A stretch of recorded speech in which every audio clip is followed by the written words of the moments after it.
आप देख रहे हैं नेट्रिक न्यूज, साहस सच कहने का। सरकार पूंजीपतियों की है, बहुत ज्यादा बर्बाद हो गए व्यापारी तो इस सरकार में। सबकी जमीन बैंकों में धरी, किसानों की 99%। ये बिरादरीवाद जब तक समाप्त नहीं होगा तब तक आप देश की स्थिति ठीक नहीं कर सकते। किसान मर रहे, नुकसान तो एक अलग चीज, किसान को झेल लगा वो तो मर रहा, टक्कर मार रहा सीधी। कर्जे में लेकर के हम विकास को दिखा देते तो ये विकास नहीं होता है। ये जुबान जोरी करा और उसके सिवा और कुछ नहीं इसके पास। मैं को जब तक इस देश के किसान की आय दुगनी नहीं होगी तब तक देश विकास कर ही नहीं सकता। पद तो जिसके पास आ जाओ चला तो कोई ही ले, ऐसी बात नहीं है। पद को पाने के लिए तो बहुत कुछ चाहिए। रुपए की परचेजिंग पावर कितनी घटी है, किसानों की आय कितनी घटी है, ये बढ़ने की बात छोड़ दो। जो छोटा वर्ग होता है ना, दंगे लड़ाई उसी में होती है। बड़ा वर्ग तो अपने अपने पैसे से मजबूत होता है, वो निकल के भाग जाता है। फिर हिंदुत्व का चश्मा ऐसे चढ़ा हुआ है भारतीय जनता पे कि उतरने का जल्दी से। क्या आवारा पशु की समस्या है, गन्ने पर रेट नहीं बढ़ा। भाई इनकी जानवरों की तो इतनी बड़ी समस्या, दुर्घटनाएं इतनी हो रही, बेतुकी हो रही, और इससे ज्यादा क्या हो सके जो दुर्घटनाएं हो रही। जो सांसद साहब हैं आपके, ये कह रहे हैं गौशाला का निर्माण हो रहा है, 10 साल में क्या हुआ? नहीं, अब ये 2 महीने से गाते फिर रहे हैं कि हम 10 दिन में अंदर कर देंगे, 10 दिन में अंदर कर देंगे। इन्हें 2 साल हो लिए इस बात को तो। हाँ बताओ, ये कुछ बात तो विचार नहीं करे, किसानों को बड़ा नुकसान हो रहा है इसमें दिन पे दिन। किसान मर रहे, नुकसान तो एक अलग चीज, किसान को झेल लगा वो तो मर रहा, टक्कर मार रहा सीधी, वाहन जा रहा रोड पे, याद नहीं पिस रहा, ये हाल हो रहा। इनसे कभी जो सांसद साहब है आपके, संजीव बालियान, कभी इस समय मुलाकात हुई कभी? अरे ये सारे एक ही थैली चल के चट्टे बट्टे हैं सब, ये मुंह भाषा ही करे और कुछ नहीं इनके पास। 15 बीघे आलू रखे, एक भी दाना नहीं है आलू में। अब जो चुनाव आ रहे हैं इस बार चुनाव में देखिए आप परेशान तो हैं, चाहे आवारा पशु की समस्या हो, गन्ने की समस्या, महंगाई की समस्या हो, लोग परेशान हैं। लेकिन कुछ लोग ऐसे भी हैं कि परेशान भी है, सरकार भी बदलना नहीं चाहते। वैसा ना, कुछ जगह फायदा भी है तो कुछ जगह नुकसान भी है, ये भी तो बात है। ये आदमी तो सुरक्षित है, वैसे गुंडागर्दी से तो सामान हमारा यहाँ पड़ा तो यही पड़ा मिलेगा लड़के को भी। तो ये तो दुविधा वाली बात हो गई कि आपका काम धंधा चल रहा है, बस आप सुरक्षित हो इसलिए आप मोदी को जिता रहे हैं। सुरक्षा सबसे पहले, वर्तमान में लोगों की मजबूरी है। मजबूरी है, क्या करो और इससे बचा दे। अच्छा, आपको नहीं लग रहा कि बीजेपी वालों ने आपको फंसा दिया, एक फायदा देके अर्धत नुकसान कर दिया आपके? अरे तो भैया पहले से सरकार से पहले से ही ऐसी व्यवस्था, किसान के हक की नहीं है पहले से ही बीजेपी। हाँ बस आप 5 साल हो लिए, 10 रुपए लेबर देख लो, छुलाई देख लो, जुताई देख लो, तेल देख लो, सारी चीज देख लो, 4 गुना रेट है आज की तारीख में, 4 गुना। अच्छा, कुछ लोग ऐसे हैं जो किसानी छोड़ रहे हैं अब। और क्या करो, और जब कुछ पल्ले नहीं पड़ रहा, और अरे छोड़ भी नहीं सकते, और हिला क्या हमारे पास छोड़ के कहाँ जाएंगे हम। जैसा अब कुछ है थोड़ा खड़ा भाई, 2 रोटी से मिल ही जाएंगे फिर भी। अच्छा, नौकरी की क्या स्थिति है? नौकरियों की नौकरियों धक्के खाते फिर रही सब नौजवान सब। हाँ सरकार तो हर तरह से फेल रही, रोजगार पे फेल रही, आपकी उसमें फेल रही, किसानों के लिए फेल रही, महंगाई पे फेल रही। ये जुबान जोरी करा है और उसके सिवा और कुछ नहीं इसके पास। अब बन जाए तो ये तो जब सभी की राय होगी तो बदली भी जाएगी। जब बदलने की बात है तो क्या मोदी जी ठीक है फिर? मैं अकेला नहीं बदल सकता, ये सभी की राय होगी तो बदली भी जाएगी, और बदल जाएगी पहले से ही, कोई ऐसा थोड़ा ही है अगर भाई एक की सरकार हो जाए। अच्छा, मैं अगर आपसे पूछूं, मोदी जी के अलावा विपक्ष में कोई चेहरा ऐसा है जो आपको लगता है प्रधानमंत्री बनने लायक है? और अभी तो सब ऐसे ही है भैया, ये चक्कर चल रहा। या तो आप ये कह रहे हैं कि काबिल नहीं है प्रधानमंत्री पद के लिए? अरे ऐसा पद तो जिसके पास आ जाओ चला तो कोई ही ले, ऐसी बात नहीं है। और पद को पाने के लिए तो बहुत कुछ चाहिए। हाँ प्रधान तुम काम है, किसी को बना दो वही बन जाएगा और वही सारा काम कर देगा, और पद मिले जरूरी, तो पद मिलना आसान बात थोड़ी है। तभी तो पद नहीं दे रही ना, जब जनता मोदी को पसंद करे पद क्यों देगी? विकास भाई आप क्या काम करते हैं? मेरा तो बिजनेस है सीमेंट का। अच्छा, मुझे आप एक बात बताइए, व्यापारियों की अगर स्थिति की बात करूं मैं, आज के व्यापारी और 2014 के पहले के व्यापारियों की स्थिति क्या थी और कितना अंतर है दोनों में? बहुत ज्यादा बर्बाद हो गए व्यापारी तो इस सरकार में। क्यों बर्बाद हुआ? क्योंकि जो मध्यम वर्गीय जो व्यापार है वो बिल्कुल चौपट हो चुके। क्योंकि इसका पीछे कारण है, देखो एक आर्थिक व्यवस्था है पूरे भारत की। पहली बात तो हमारा देश है 85% कृषि आधारित है, और किसान से ही, जब किसान के पास पैसा आता है तो वो किसान पैसा लेकर के बाजार में आता है। अब किसान पे पैसा नहीं होगा तो बाजार में कौन आएगा? एक महत्वपूर्ण बात तो यही है ना। किसानों की स्थिति आप लगा लें तो किसानों पे जब पैसा नहीं है, बाजार में नहीं आ रहा है, तो व्यापारी भी सब खाली बैठा हुआ है, उसके व्यापार चौपट है। और ऐसी नीतियां सरकार की रही है कि ये समझो कि कुछ नहीं है, बेकार है वो। इस समय हालत यह है कि अगर उसको 20,000 रुपए कमाने हैं तो 10,000 में संतुष्ट होकर बैठा हुआ है। सबसे बड़ी बात है कि हमने रुपए की वैल्यू इतनी घटवा दी है, रुपए की परचेजिंग पावर इतनी घट गई है, वो 10 साल में ठीक होनी चाहिए थी और बर्बाद हो गई। जो ये मान के चलो, जो जमीन 3 लाख रुपए में 2.5 लाख रुपए में मिल जाती थी, वो आज 10 लाख रुपए में जमीन मिल रही है। तो ये देखो रुपए की परचेजिंग पावर कितनी घटी है, किसानों की आय कितनी घटी है। ये बढ़ने की बात छोड़ दो, अगर रुपए के हिसाब से देखें तो किसानों की आय तो बहुत घट गई। मैं को जब तक इस देश के किसान की आय दुगनी नहीं होगी तब तक देश विकास कर ही नहीं सकता। ये कोरी कोरी कल्पना है, झूठी। विकास की स्थिति क्या है आपके क्षेत्र में? विकास की स्थिति है, देखो अगर कर्जे पे लेकर के हम विकास को दिखा देते तो ये विकास नहीं होता है। यदि मैं अपनी सारी जमीन बेच करके और मैं अपने गांव में घर में विकास कर लूं तो ये विकास नहीं होगा। विकास तो है कि हमारी ऐसी नीतियां हो जिनसे हम कर्ज ना ले पाए और अच्छी अभी जो हमारी घरेलू जो हमारा उत्पाद है हमारे इस भारत का, उसके उत्पाद के आधार पर हम कृषि आय बढ़ा करके अपनी आय बढ़ावें। वर्तमान में समस्या है कि क्या करें, वर्तमान में विपक्ष भी इतना कमजोर है, कोई और व्यक्ति है नहीं, और फिर हिंदुत्व का चश्मा ऐसे चढ़ा हुआ है भारतीय जनता पे कि उतरने का जल्दी सी। तो यह है कि मजबूरी में तो है, प्रधानमंत्री तो यही बनेंगे। अच्छा, जो हिंदुत्व की परिभाषा है बीजेपी के अनुसार, वो उनके अनुसार का हिंदुत्व और आपके अनुसार का हिंदुत्व क्या है?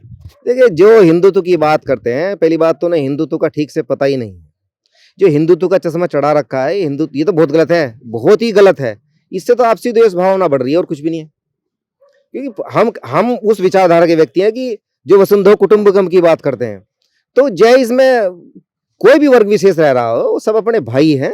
लेकिन बात विचार की आती है, बस विचारों की लड़ाई। 2014 के बाद से हिंदू मुस्लिम का तनाव बढ़ा है, देखने को मिलता है आज भी। हाँ, बहुत ज्यादा तनाव है, बहुत ज्यादा तनाव है। हिंदू तो कहते हैं दंगे नहीं हो रहे? नहीं, दंगे तो होने नहीं, डर है ना हिंदुओं में मुसलमानों में दोनों तरफ डर है। मुस्लिम पे भी डर है, हिंदू में भी डर है। हिंदू भी कहीं थोड़ा सा दंगा हो जाए तो व्यक्ति सोचते हैं कि हाँ मुसलमान ले मारेंगे। तो ये डर है, आपस में डर बैठा हुआ है और इसी से राजनीति हो रही है। तो डर पुलिस का है कि भाई अगर दंगे हो गए तो बर्बाद कर देगी पुलिस, पूरा घर तोड़ देगी बुलडोजर से। देखिए, दंगे तो आपसी जो छोटा वर्ग होता है ना, दंगे लड़ाई उसी में होती है। बड़ा वर्ग तो अपने अपने पैसे से मजबूत होता है, वो निकल के भाग जाता है, किसी भी संरक्षण में चला जाता है। तो मरते बेचारे ये गरीब लोग ही हैं और पहले से ही पिसते आए हैं और अब भी यही मरेंगे। सरकार क्या होगी? सरकार तो इधर उधर, सरकार तो पहले भी थी, जो दंगे पहले भी हुए थे, सरकार कुछ नहीं कर पाती। वो तो एक दूसरे पे थोप देते हैं कि अब उसका शासन है तो उसके नाम चढ़ जाएगा, उसका शासन है तो उसके नाम चढ़ जाएगा। ठीक है। संजीव बालियान का कार्यकाल कैसा रहा मुजफ्फरनगर लोकसभा क्षेत्र के लिए? माननीय सांसद जी बहुत ही समझदार और जुझारू नेता हैं, लेकिन वर्तमान में एक बहुत बड़ी कमी है जो देखने में आई है। बहुत बड़े सुधार किए उन्होंने, बहुत बड़ा विकास भी किया है, जैसे आर्थिक सुधार हो रहे हैं हमारे, चाहे वो कर्ज पे लेकर के हो चाहे कैसे भी हो। लेकिन जो एक बिरादरीवाद है ना, ये बिरादरीवाद जब तक समाप्त नहीं होगा तब तक आप देश की स्थिति ठीक नहीं कर सकते। और ये बिरादरीवाद यदि हम बड़े सांसद लोग और बड़े नेता लोग इस बिरादरीवाद में यदि फंसे रहेंगे तो ये बहुत बड़ी, ये कोई देश को पतन का कारण बनेगा। अच्छा, बिरादरीवाद की जब आपने बात करी तो किस तरीके का बिरादरीवाद है संजीव बालियान के द्वारा? बड़े बड़े आप भाषण उठा के देख लो, बिरादरीवाद की बात करते हैं तो जाटों की राजनीति वाली जो बात है, वो जाटों की बात करते हैं। और इससे तो हमारा नाश होगा इस राष्ट्र का। आप किसान सिर्फ जाटों को बताते हैं, क्या और कोई किसान नहीं है? बताओ, इस भारत के अंदर जो रह रहे हैं केवल जाति किसान थोड़ी है, किसान तो सभी वर्ग के व्यक्ति हैं, चाहे वो मुस्लिम भी हो, ईसाई भी हो, हिंदू हो, चाहे वो अन्य जाति के व्यक्ति हो। लेकिन उनके अपने भाषण में, निजी भाषण में हमने देखा है कि वो बिरादरीवाद की बात करते हैं और उन पर आरोप भी लगे इस बात को लेकर के, तो उन पर आरोप भी लगे, पिछले चुनाव में भी लगे थे और इसमें भी लगेंगे।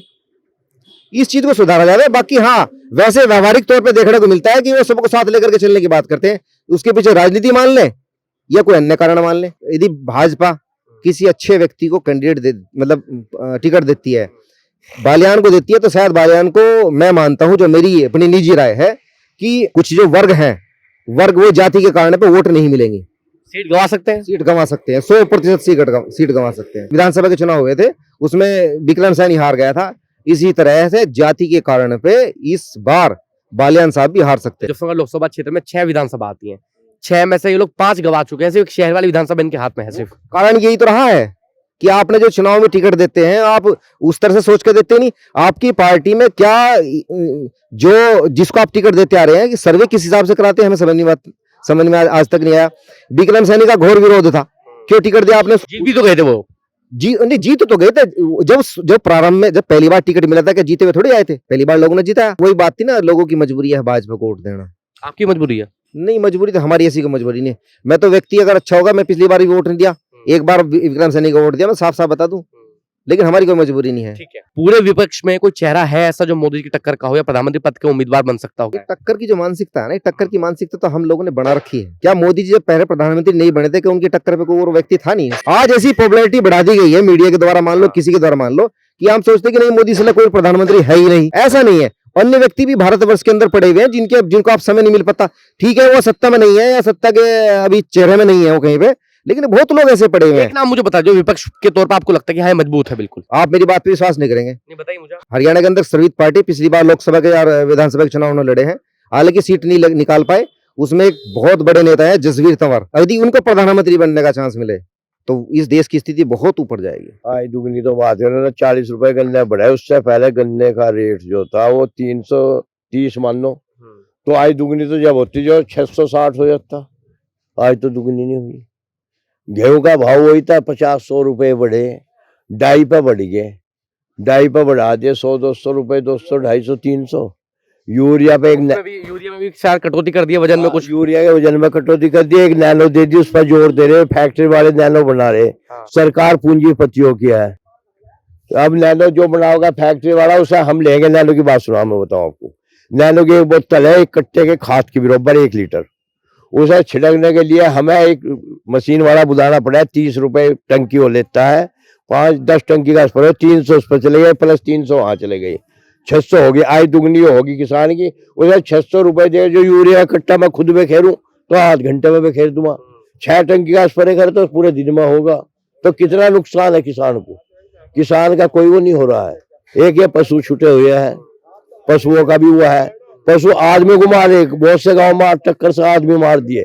पेपर मारता हम पढ़ते हैं पेपर रोज, तो वे आदमी मरते हैं। जिसका मरता है, मान लिया हमारा ही मरा कोई, तो हमें जोर पड़ेगा, आपका या किसी और का मरा उस पर जोर पड़ेगा, नेताओं पे क्या जोर पड़ रहा। मान लिया इनके उसमें 40 रुपए बढ़े गन्ने पे 5 साल में, उस 5 साल में जो हम मजदूर बुलाए, पहले मजदूर 300-400 रुपए का, अब 600 का हो गया। आमदनी तो मजदूरों की बढ़ गई है, हमारी क्या बढ़ी उसमें। पर अब किसान तो मर लिया, बिल्कुल किसान तो बिल्कुल घुटना बजा लिया। सबकी जमीन बैंकों में धरी, किसानों की 99%। वो बन रहा कृषक क्रेडिट कार्ड, जब वो नहीं दिया जाता सारा फसल के रेट नहीं बढ़ रहे, कुछ नहीं। क्या चाल है? सम्मान निधि कुछ की आ रही, कुछ की नहीं आ रही, सबकी थोड़ी आ रही। मतलब ये प्रधान जी सबकी थोड़ी आ रही है, ये सबको बता रहे हैं सबकी आ रही है, सबकी तो नहीं आ रही। और गांव में ज्यादा ज्यादा जो 500 किसान है तो 200 की आ रही होगी, 300 नहीं फिर रहे। मतलब ऐसा कर देते कि एक बार भाई इस किसान की दे दी, ये खुश हो गया, अगली बार दूसरे को दे दी। अरे तो एक ही, तो एक ही रही, नुनी अदल बदल नहीं हो रही, इसमें तो एक ही रही। किसान को इस तरह बर्बाद करते जा रहे, किसान जमीन बेचता जा रहा।